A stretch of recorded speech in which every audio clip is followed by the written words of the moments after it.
What's up, guys? This is Train Productions here. Welcome back to another brand episode I have you guys in store today. Now, we are operating an Amtrak HCS64 Northeast Regional Consist. As you can see here, we're operating number 600, the David L. Gunn unit. We're in the Washington to Baltimore Northeast Corridor section, and we're actually going to go southbound. We're going to go from Baltimore to Washington on a southbound Northeast Regional. And so we'll go ahead and open up our doors. As you can see, there's no HUD display, but I will have this display up here in the corner. Let's let the passengers on. We're going to turn on our lights, turn on our console, we'll turn on our ditch lights as well.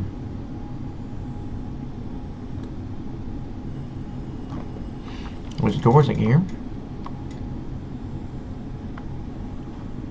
And the signal should be right above here. We should have a clear. Let me double check. Oops. Doesn't let me check for a signal. We have a clear. Alright. So, we'll go ahead and depart.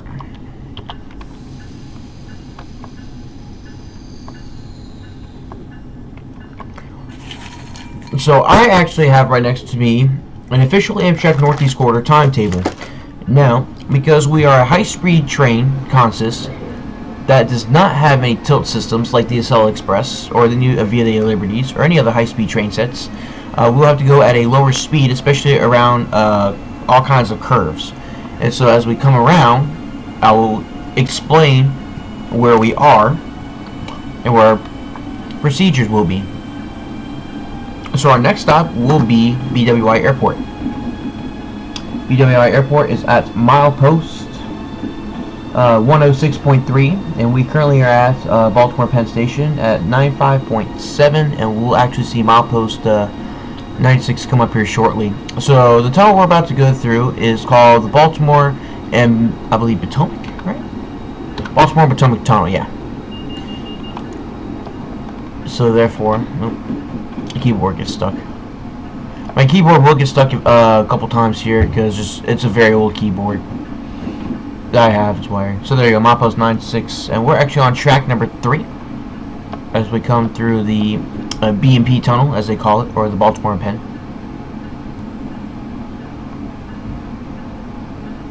Now this tunnel is about, I want to say, 2 miles long. It goes under the between downtown and west side Baltimore. It will be coming out at West Baltimore.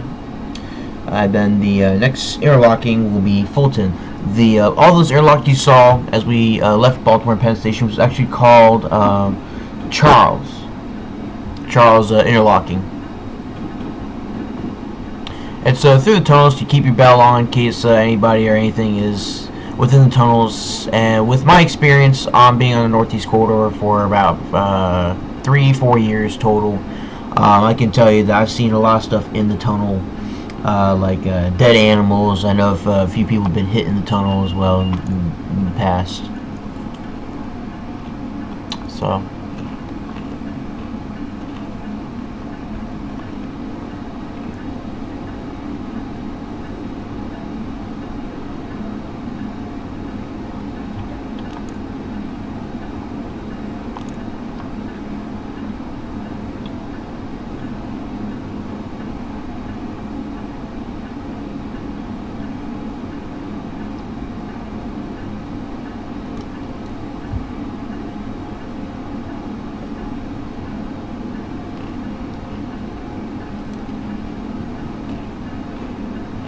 now these are signals coming up, and they are automatic block signals. And I'll show you what I mean by automatic block signals, and I'll explain that. So on any signal, if you have any kind of number, right, like number here is 971, that's the milepost of that signal. Now sometimes it will have a dash next to it to indicate what track you're on. These signals on the Northeast Corridor do not have that. So, but I know for a fact I am on track number 3. So, what that is that signal will correspond to your next signal automatically. So the dispatcher does not have much control over it, only the direction of the track and the sensors, right? So whatever train direction is moving is where the signal will correspond, right?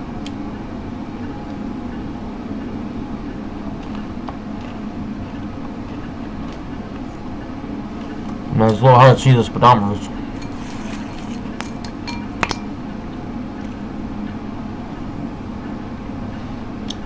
Alright, and this is called a crossover or an interlocking.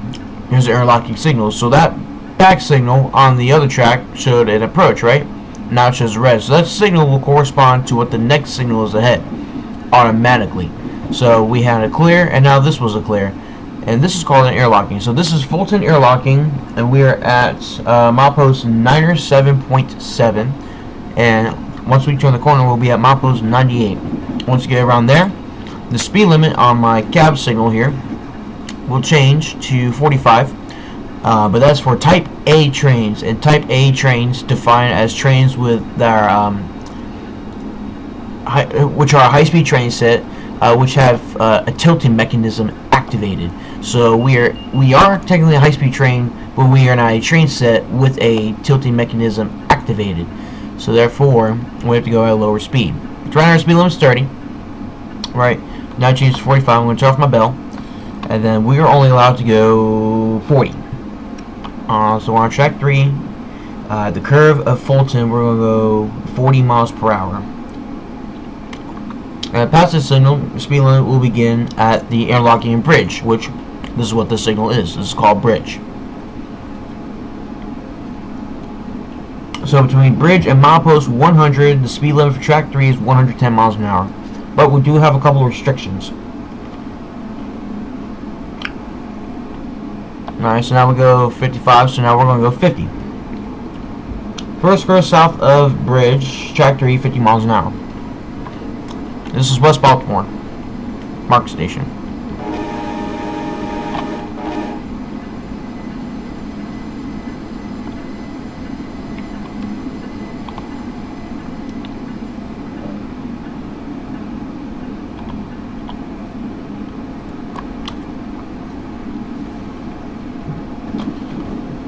Okay. Their speed limit changed to 125. Our cab signals were 110, so now we will go 110 as well.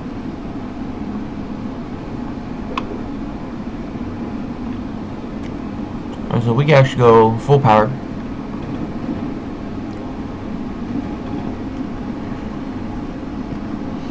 And so this little curve coming up here, that is the first curve north of Frederick Road. And then our speed limit there is restricted down to 80 miles an hour. And so the cab signal speeds are corresponding to Type A trains. So see how I just went down to 90? So now we're going to go down to 80. We're going to hold. This is my learner. Now this bridge right here, this is called Frederick Road. So we are right now on the first curve north of Frederick Road. And now we're going to pass this bridge, and now we are on the first curve south of Frederick Road, and our speed limit is reduced to 100. This milepost right here, I know it didn't say anything, but that is actually milepost 100.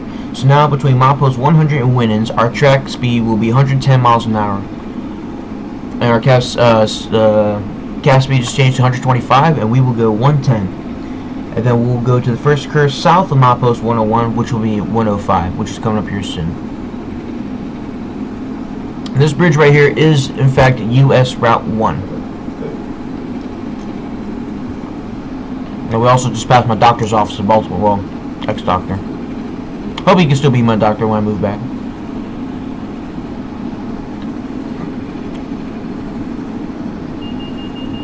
Alright, there's milepost 101.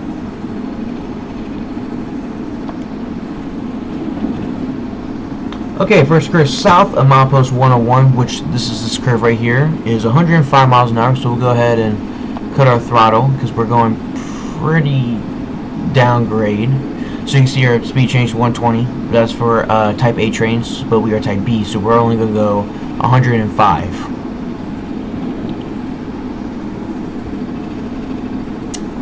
Then we'll merge, and we'll go 110 for a little bit, and then we got to slow down at Winans, which is right at Halethorpe Mark Station. We're about to fly through Halethorpe.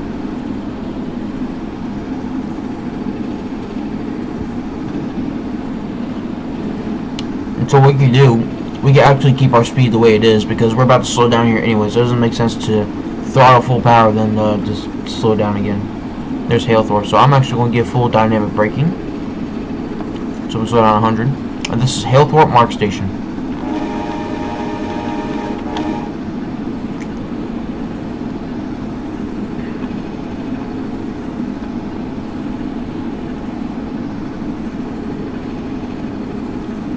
Okay, now this is Winans airlocking, which affects track 1 and then begins track A.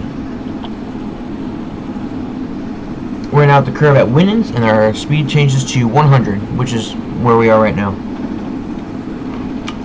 And then between the milepost 105 and then the signal bridge 1055, we'll slow down to 90 miles an hour. And then once we do that, we'll just continue to brake, because that's when we're coming into BWI Airport. So I'll actually maintain the speed right here, because we're about to slow down here anyway, so it doesn't make sense to go fast and then go slow again. But we're only allowed to do 110 anyways, so.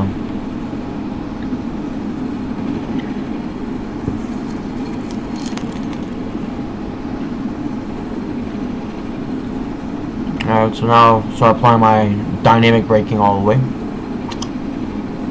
And you should see the milepost sign come up here. There it is. So we're going to pass this milepost sign, it's going to go right to 90. Boom. Remember, the cab signals correspond to Type A trains as the maximum authorized speed. So now we're going to put on our ditch lights because we're around the station. And then there's signal bridge 1055. And then the signals will change, or the cab speed will change to 110 again. Well, 120.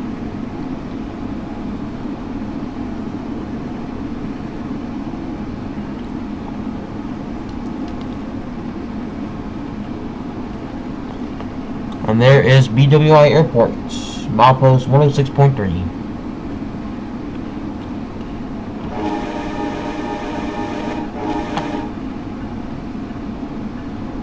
Alright, we want to approach the platform at least 40 miles an hour.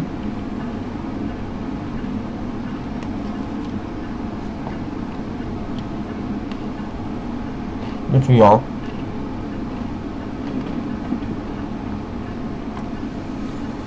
I'll start applying our brakes.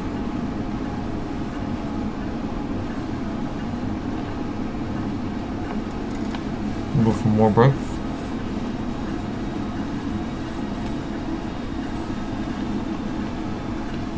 Car dynamics.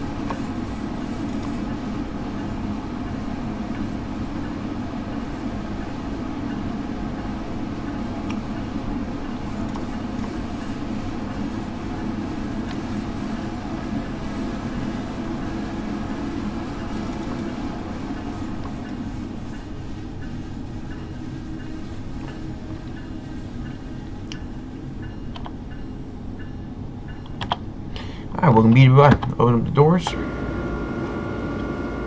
our train, everything looks good. And these Amfleet cars, I actually did install a modification. I spoke to the ACS locomotive, which you just heard the doors closing, and also they have the brake sounds as well.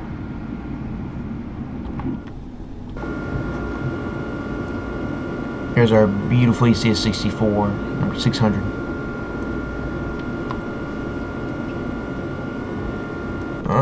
Next stop in Carrollton. Let's go.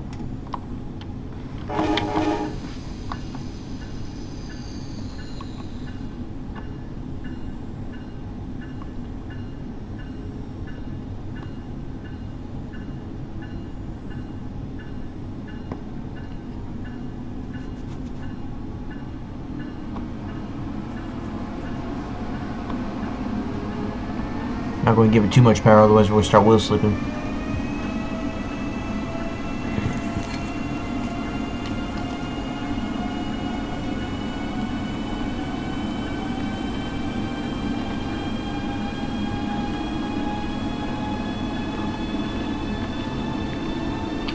Alright, so we are south of milepost 106. We're at the first curve south of that, which is right here. And our speed limit for track 3 is 90 miles per hour. And now between milepost 107 and milepost 125, our highest speed will be 125 miles per hour. And we'll have a a couple curves to go through, which our highest speed would be 120 miles per hour.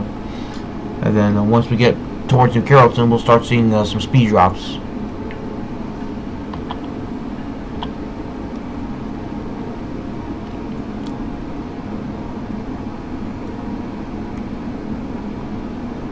This is milepost 107 coming up.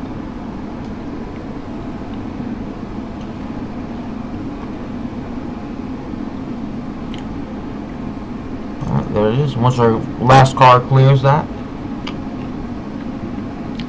There we go. This we're cleared to do 125 miles per hour. Now we go, well, not full throttle quite yet. Saw how we will slip. And to the left is one of our runways here at BWI Airport. I think that's runway 10 left.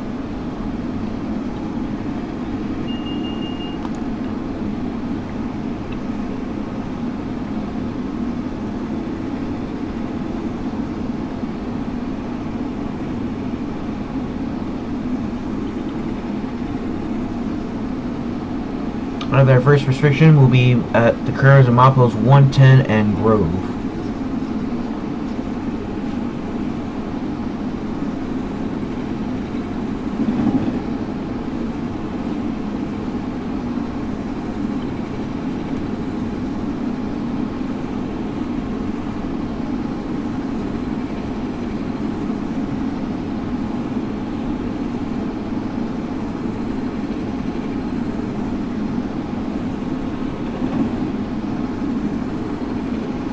Smoke break. Where is my control? Here it is.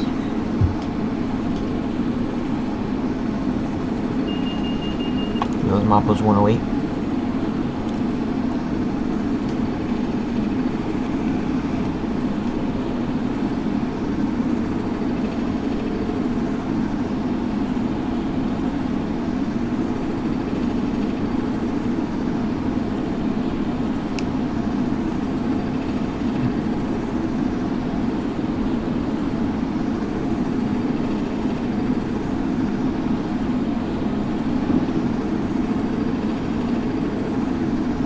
I believe that was milepost 110, I'm not sure. Alright, so right here we're going to slow down to 120, but we're not even there yet, so we'll keep going through.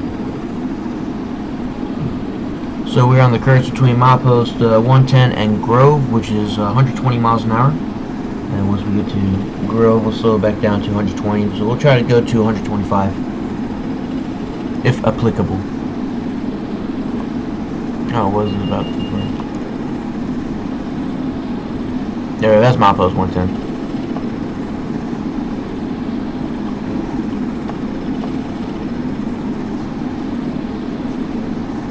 There's the northbound mark.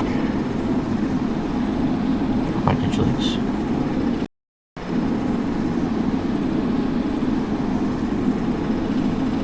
Hello, northbound. Alright, there's Grove interlocking up ahead. Milepost 111, I believe. So we're going to just maintain 120 miles an hour pretty much. That doesn't mean we don't need to speed up, slow down, speed up, slow down. Let's speed back up. Yep, that's Grove.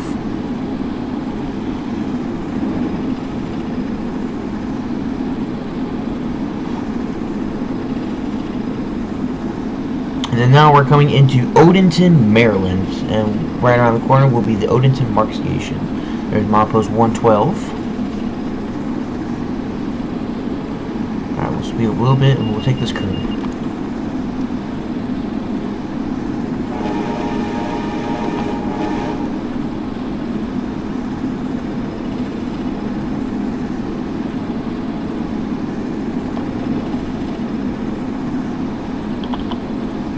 And to the left is the Amtrak Maintenance of Way area, which you'll see here in a minute. And the MAL equipment here at the Odenton Maintenance Facility, where you'll see a bunch of Amtrak and MARC equipment stored. Oh, and there is a northbound regional following that MARC train. Oh boy.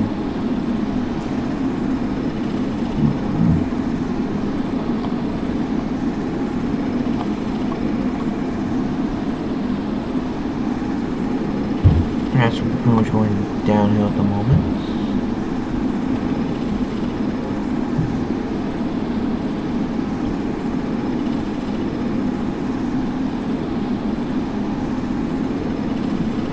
Alright, another curve. So now we're at milepost 113.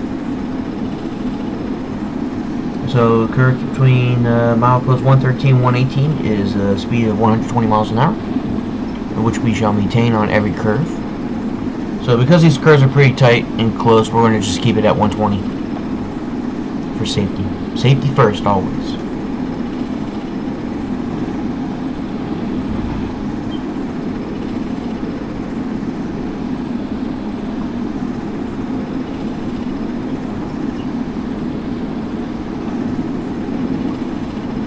Here's my favorite little splitter.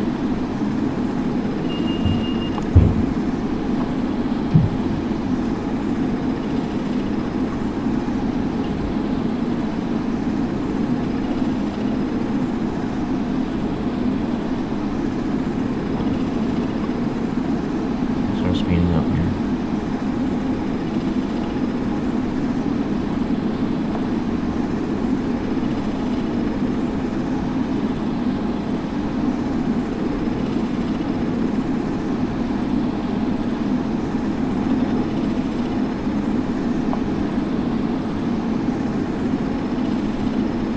Alright, this will be the second to last restricted curve. I believe that was milepost 118 there.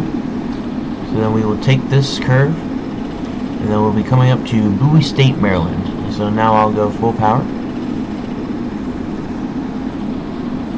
We'll go up to 125, and then we have another restriction. So the first curve south of milepost 120 is actually 115 miles an hour. So once we get to Bowie, we're going to cut off the throttle. There's milepost 119 there.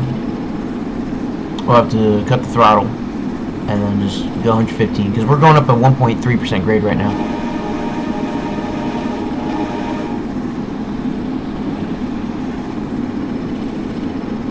So not this curve, but the next one. There you go. So we'll cut the throttle right here.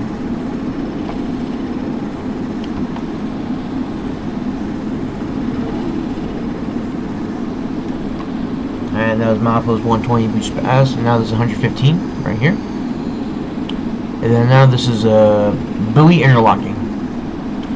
And off to the left is where you'll see some tracks curve off in a Y format. That is the CSX Pope Creek subdivision. And right where the track comes back, right here, is where the CSX coal trains, rock trains, and some locals will go from the Northeast Corridor from Benning Yards in Washington, D.C. or Landover, Maryland, onto the Northeast Corridor at Landover interlocking, and which you'll see. And then we'll come up here, past Seabrook, to Bowie interlocking, and we'll go down the Pope Creek subdivision to go, I believe, to Morgantown, Maryland's what it's called. So we are done with some restrictions for now, so let's see if we can hit 125 miles per hour. I'm positive we can. As we're going up I believe we're going up like a 0.4% grade right now, and then you'll see as the curve starts to dip right there. Not the curve, the track starts to dip right there. We'll start to make up our speed, and then once we get around to Seabrook, Maryland, once we start seeing that platform, we'll have to slow down to 110 miles per hour, because between milepost 125 and Carroll, speed limit is 125, and then between Carroll and Landover is 110 as well. Alright, so we're one signal away, and we're at 125 right now, so I'll cut off the throttle a little bit, as we are at 125. Now, if I have my little HUD menu open below, it will say that 125 was actually speeding. Fun fact, it's not.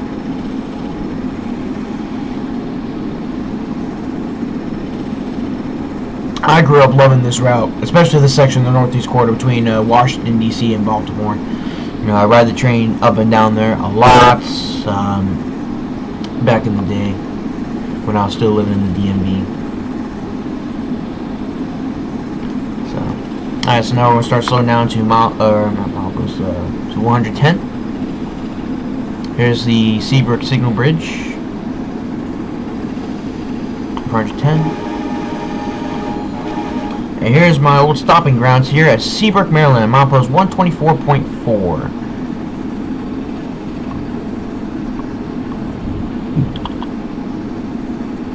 And then right there, this milepost is milepost 125, and so we will maintain 110. As our next station stop is coming up here in New Carrollton, so we'll go and start slowing down all the way now. So once we take this curve, we'll start really slowing down.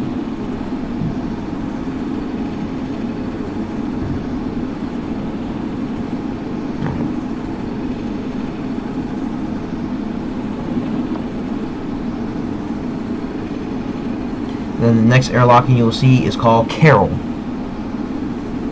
This is where all the trains that are going northbound usually go from track 2 at New Carrollton to track 1. CSX will stay on track 1 all the way from Landover, which I'll point out in a minute. And then there's also a high-speed crossover from track 2 to track 3, which is coming right here at Carroll. So, yeah. We're going to the station platform at 35 miles per hour because we are going downhill, so I'm going to add some more brakes. Here is Carroll interlocking.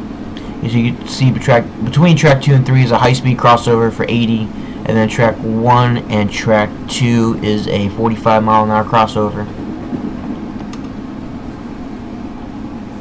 And then you can actually see the metro station up ahead, and welcome to New Carrollton.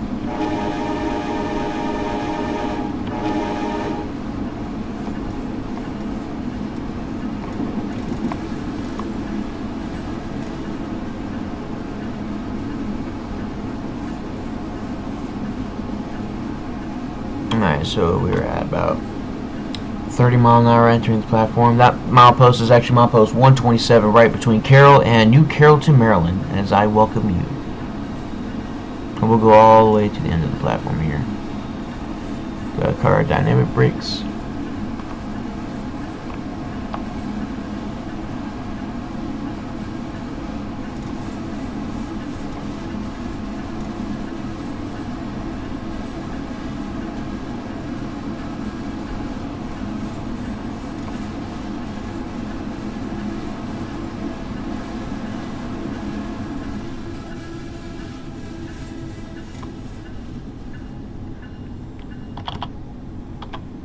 Above our doors, because we're at a 1% grade right now downhill. We'll put our brakes all the way at suppression. There goes the doors. And so now you'll see a couple things on this simulator that you will not see in real life. For example, track 1 is electrified all the way. There's a new crossover that I'll point out to you that's not in this game, but I know it is in real life. It's called Hanson Interlocking. It is a new high-speed crossover coming up here shortly, and I'll point it out to you. And so that's for trains that are trying to go around another train that's stopped here at the New Carrollton station. Like Cell Expresses, I can easily run around some MARC trains or regional that's possibly stopped here or anything like that. So instead of being stuck behind them at New Carrollton for whatever reason. And again, this is called Hanson Interlocking. Alright, so we're pretty much going to maintain 110 miles an hour, and then once we get to Landover, there's a curve restriction of 100 miles per hour. That's for both Type A and Type B trains. Again, we are a Type B train because we are not a high-speed train with a tilting mechanism.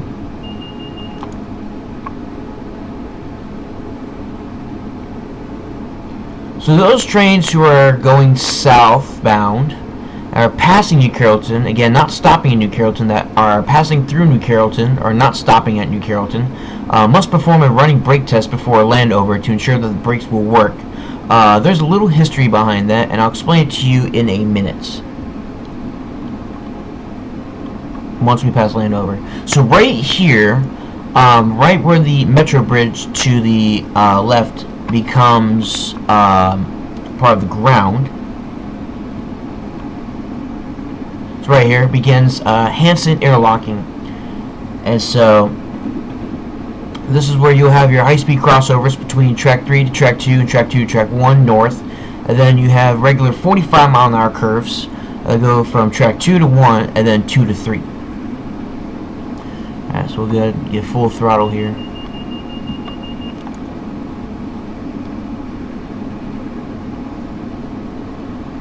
There you go. I'm in my power there for a second. See, there's a northbound MARC train. And now we're at Landover. So we just left Hanson. So Hanson and Landover interlocking are literally right next to each other. This is a non-high-speed crossover. And then this is where, on to the left, where the track 1 becomes into 2 separate tracks. That is the CSX Landover subdivision that goes from here of Landover down south to Bending Yard to Washington, D.C., where it will connect with the Capital subdivision on the Alexandria branch and the CSX RF&P subdivision as well to go down towards Richmond. So now what I want to explain is the running brake test. So again, when trains are passing New Carrollton and they're not stopping in New Carrollton, they are required to do what's called a running brake test, which means they must test the brakes while the train is moving to ensure that the brakes are working. Obviously, if you're stopping New Carrollton, you'll need to do that because you're already making your brakes work when you're stopping at New Carrollton to slow the train down. So the history behind that is back in the Pennsy Railroad days, there's a GG1 carrying a long-distance consist that was passing through Landover, right? The brakes did not work.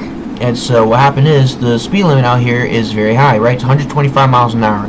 If I were to cut the throttle and not use my brakes at all, I would crash into Union Station. And that's exactly what that GG1 did. I have a Wikipedia article in the link in the description down below of that incident. And now they have a running brake test now. So that way we can test to make sure the brakes are working if we are not stopping New Carrollton. Because if we're stopping New Carrollton, we come to a complete stop, that's a good indication to me that, hey, the brakes are working. So now we just cross over into Washington, D.C. Not exactly at this bridge. That was the Anacostia River. But about a quarter mile where we just were, so a quarter mile north of the river, we just passed that, is where the D.C. Maryland line is. And so now once we pass that signal, like we just did, we're going to start slowing down to 95 miles per hour. And then real live, this is where you'll start seeing 2 of the approach limited aspects if we are going to head straight right into Washington, D.C. And now we're going to slow down to 95 miles per hour coming at this curve. So I'm going to give it some more brake.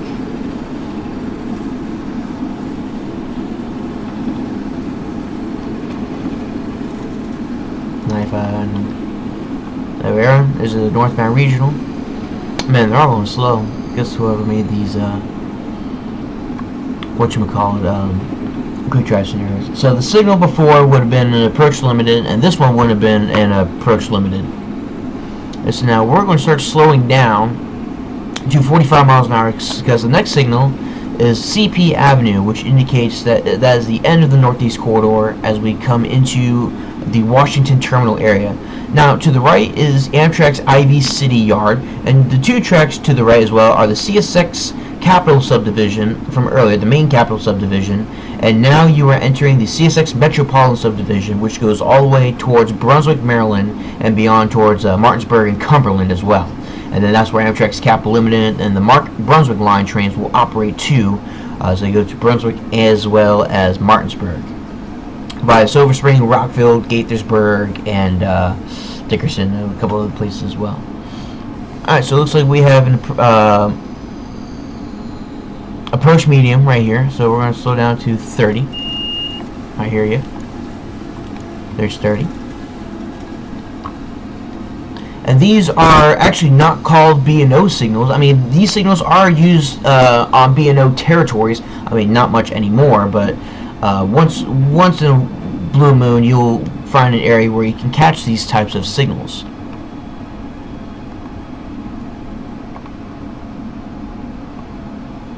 Alright, so we'll start speeding up here. Put on our ditch lights so we can see, and others can see us as well. I should have done that earlier, but I didn't. I was not focusing. My apologies. And so now our cab signals are forbidding us to go more than 30 miles an hour, and we will do so, which indicates that we are probably going to encounter some slower speeds, which we will. So now we're in the Washington Terminal area.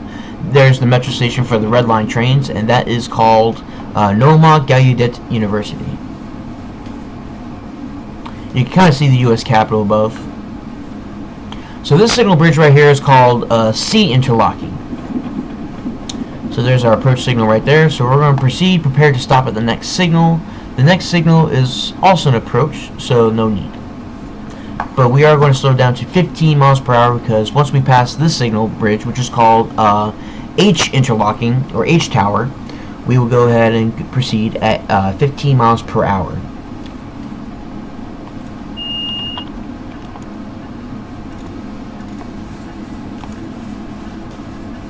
Our capsule did something funky there. So now we got our bell on as we just crossed H tower, and there's our speed limit of 15 miles per hour. And then we have another approach, two approaches actually. Actually no, those are restrictings. So basically those tell us to keep an eye out. So we have restricting, so I don't know what track we're going to go to. But that signal bridge we just passed under was J as in Juliet interlocking, or J bridge. And so this little tower right here is called K tower. So all these little signals that you see here are facing out are called K interlocking or K tower. Basically this is your air traffic control tower of the railroad. As you can see, we're about to crash into the Sicela. Just kidding. But honestly, why is there a Sicela right there on track? What is that? Track number... why is there a Sicela on track 15? Or that's not track 15, is it? I don't know. Alright, so there's our signal coming in. That's our K tower signal. Track 12. So why is there a Sicela on track 12? I don't know. Alright, so I'm going to turn off my ditch lights. Don't blind anybody.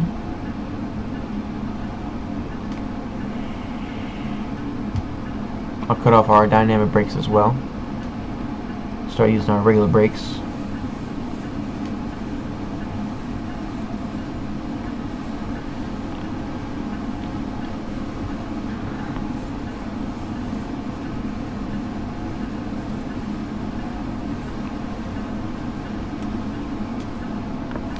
That they must be using a Sicela as a Northeast regional train set.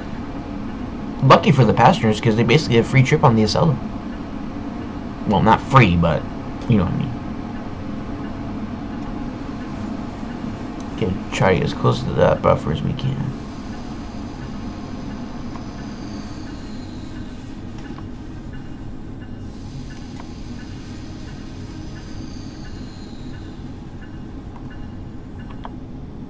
And there we go. So we'll go unlock the doors. Go ahead and turn on our headlights. We're going to turn off our, or not turn off, we'll put our reverse neutral, put our brakes and suppression, full power. Basically we have what's called 3-step protection. Turn on our cab lights, and that is it. We have made it, and that'll be a nice screenshot.